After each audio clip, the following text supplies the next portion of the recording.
Hello students, आज हम लोग बात करेंगे एक और लॉजिकल ग्रुप इंस्ट्रक्शन की। And that instruction is O R I data. देखिए, O R I data instruction में क्या होता है कि इसमें हम डाटा को डायरेक्टली देते हैं। मतलब मान लीजिए हमने लिखा ओ आर आई और डेटा। इसमें क्या होता है, अगर हम निमोनिक्स की बात करें कि निमोनिक क्या होता है इसका, तो इसको सिंपली हम लिखते हैं ओ आर आई और इसके बाद हम डेटा दे देते हैं। ऑपरेशन इसमें क्या होता है कि इसमें एक्यूमुलेटर में जो भी कंटेंट है उसके उसका और ऑपरेशन होता है किसके साथ, जो डेटा हमने दिया है, और रिजल्ट स्टोर हो जाता है एक्यूमुलेटर में। ये कितने बाइट की इंस्ट्रक्शन है? ये 2 बाइट की इंस्ट्रक्शन है। 1 बाइट में तो इसमें क्या होता है, और मशीन साइकिल इसमें कितनी यूज होती है? इसमें मशीन साइकिल 2 यूज होती है, एक ऑपकोड फेच और दूसरा होता है आपका मेमोरी रीड। ठीक है। एल्गोरिथम इसमें क्या यूज होती है? इसमें एक्यूमुलेटर में जो कंटेंट है उसका और ऑपरेशन होता है किसके साथ, जो डेटा हमने दिया है इंस्ट्रक्शन में उसके साथ, और जो रिजल्ट आता है उसको स्टोर कर देते हैं एक्यूमुलेटर में। अब इसमें क्या होता है कि जो साइन फ्लैग है, जीरो फ्लैग है और पैरिटी फ्लैग है, वो तो मॉडिफाई होते हैं। They are modified to reflect the result of operation. और जो ऑक्सिलरी कैरी फ्लैग है वो रीसेट रहता है, और जो कैरी फ्लैग है वो भी रीसेट रहता है। ठीक है, तो ये स्थिति रहती है इंस्ट्रक्शन में। एड्रेसिंग मोड, तो इसमें चूंकि हम डायरेक्टली डेटा देते हैं तो इसमें immediate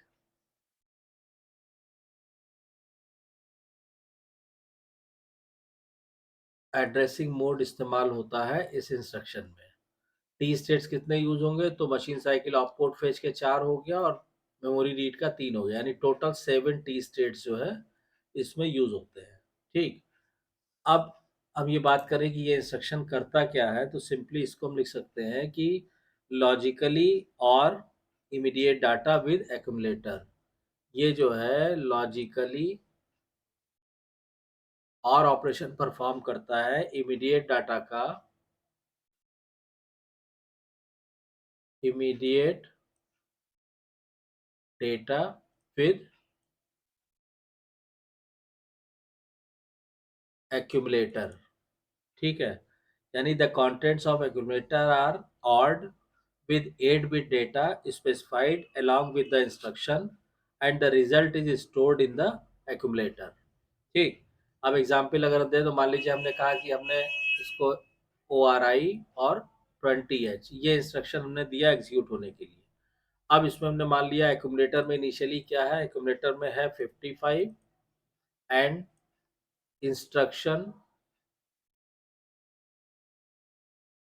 O R I 20H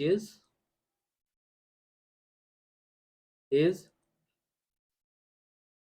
executed.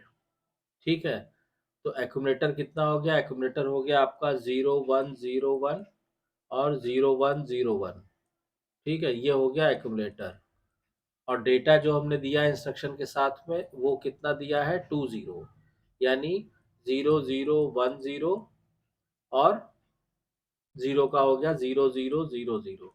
ये डाटा हो गया। अब इनका जब आप और ऑपरेशन परफॉर्म करेंगे तो एक्यूमुलेटर में क्या आ जाएगा? वन, और का 1 और 0 का और करेंगे कितना आएगा? 1 आएगा। फिर 0 प्लस 0 0, 1 0 1, फिर 0, यहाँ पे 1 1 1 और 0, यानी ये हो जाएगा 7 और 5, 7 5। ये जो रिजल्ट आएगा ये स्टोर हो जाएगा एक्यूमुलेटर में। The result in accumulator will be 75H and flag status will be. तो फ्लैग स्टेटस की अगर हम लोग बात करेंगे तो फ्लैग स्टेटस इसमें कितना हो जाएगा? देखिए, साइन फ्लैग क्या होगा? तो पहले हम कैरी फ्लैग हमने कहा है रीसेट होगा, और ऑक्सिलरी कैरी भी रीसेट होगा। ये तो हमने इंस्ट्रक्शन में ही आपको बता दिया है। बाकी साइन फ्लैग क्या होगा? साइन फ्लैग 0 हो जाएगा, जीरो फ्लैग भी 0 रहेगा, और पैरिटी फ्लैग तो 3 और 2 5, पैरिटी फ्लैग आपका भी 0 रहेगा। ठीक है, तो इस तरह से ये इंस्ट्रक्शन एग्जीक्यूट होगी।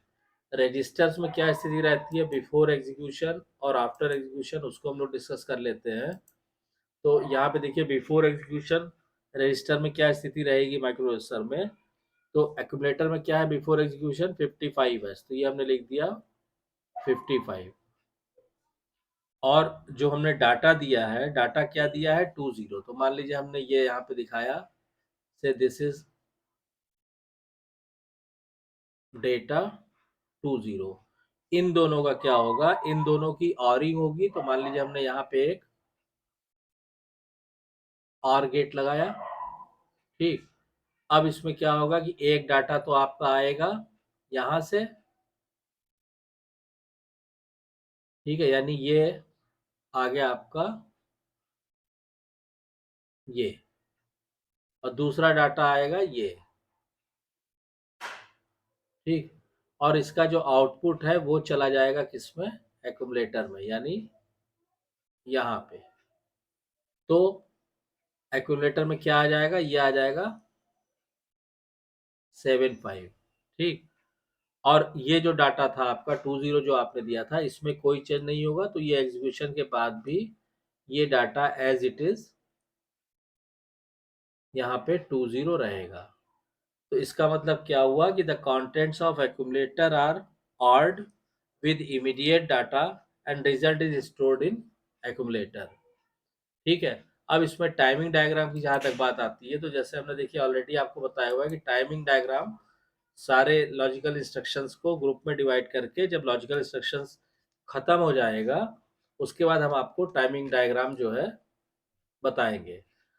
तो ये जो हमने आपको अभी तक 3-4 लॉजिक इंस्ट्रक्शन पढ़ाया है, इसको आप अच्छी तरह से क्लियर कर लीजिए, क्योंकि एक बार लॉजिकल इंस्ट्रक्शंस क्लियर हो जाएंगी तो उस पर बेस प्रोग्राम बनाने में आपको काफ़ी आसानी रहेगी। तो जो स्टूडेंट्स रेगुलर हैं उनको तो आइडिया होगा, और जो नहीं रेगुलर हैं उनको भी बता दें कि अभी तक जो हम लोगों ने कवर किया है वो देखिए ANAR, ठीक है, उसके बाद है आपका ANAM, फिर है आपका ANI डाटा,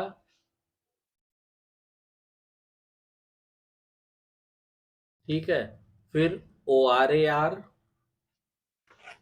फिर ORAM, और आज जो हमने पढ़ाया आपको ORI डेटा। तो ये समझ लीजिए 6, ये 3 और ये 3, ये 6 तरह के लॉजिक इंस्ट्रक्शन जो है ये ऑलरेडी कवर किए जा चुके हैं। इससे रिलेटेड अगर कोई भी प्रॉब्लम है, कोई भी डाउट है, कोई कंफ्यूजन है जो आपको नहीं क्लियर हो रहा है, तो आप कमेंट लाइन में कमेंट करके पूछ सकते हैं। ठीक है, तो मैं उसको दोबारा से एक्सप्लेन कर दूंगा, क्योंकि जब तक आपको इंस्ट्रक्शंस के बारे में नहीं क्लियर होगा तब तक किसी भी माइक्रोप्रोसेसर प्रोग्रामिंग करना या किसी भी प्रॉब्लम के लिए माइक्रोप्रोसेसर प्रोग्राम को बनाना वो काफ़ी दिक्कत वाला काम होगा अगर आपको ये सारे इंस्ट्रक्शंस नहीं क्लियर है। तो आई होप कि आपको वीडियो कंटेंट पसंद आ रहा होगा। अगर वीडियो कंटेंट पसंद आ रहा है तो प्लीज़ वीडियो को शेयर कीजिए, लाइक कीजिए, चैनल को सब्सक्राइब कीजिए, और नोटिफिकेशन बेल को ज़रूर ऑन कर दीजिए ताकि नेक्स्ट वीडियो की इंफॉर्मेशन आपको टाइम से मिल सके। Thank you.